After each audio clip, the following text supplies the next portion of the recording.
It is important that we all of us see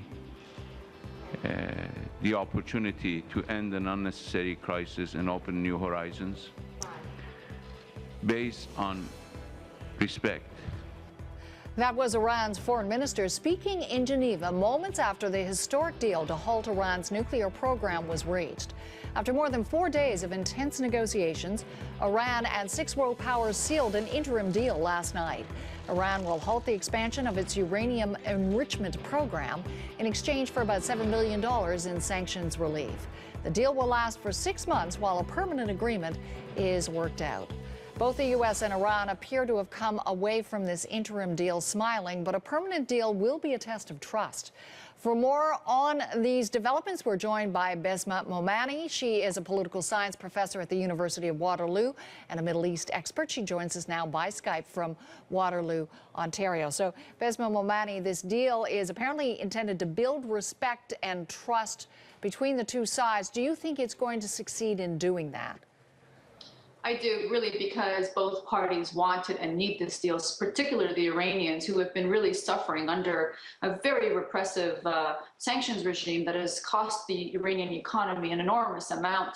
The average Iranian is really feeling this on the street, and I think that is why they have really elected this more reformist and moderate government of Rouhani to ensure that a deal is struck. And indeed, I think it's a success for Rouhani today to be able to come back to the Iranian people and say they're at the beginning of a change in governance and style of the Iranian government.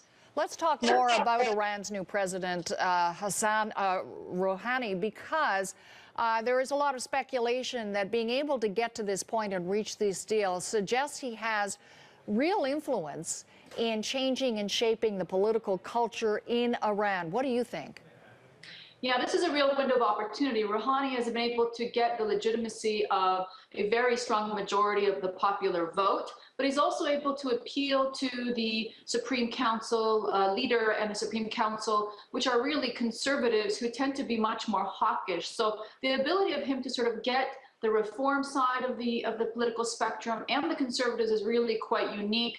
It suggests that I think the Iranian people and the entire administration is ready for a change. That said, there are hawks. I mean, there are people and naysayers who do not support Rouhani. So he does still have challengers inside the government. But nevertheless, I think what's very interesting is this union of the reformers and the conservative element today. Now, we know, of course, President Obama has said this is a first step possibly towards a stronger, longer-lasting rapprochement with Iran. But he has his detractors as well. Bob Corker, the top Republican in the U.S. Senate Foreign Relations Committee, has been raising concerns about the deal, saying the pact must not become the norm for a future deal with Iran. Have you any idea what his concern is, what he is getting at here?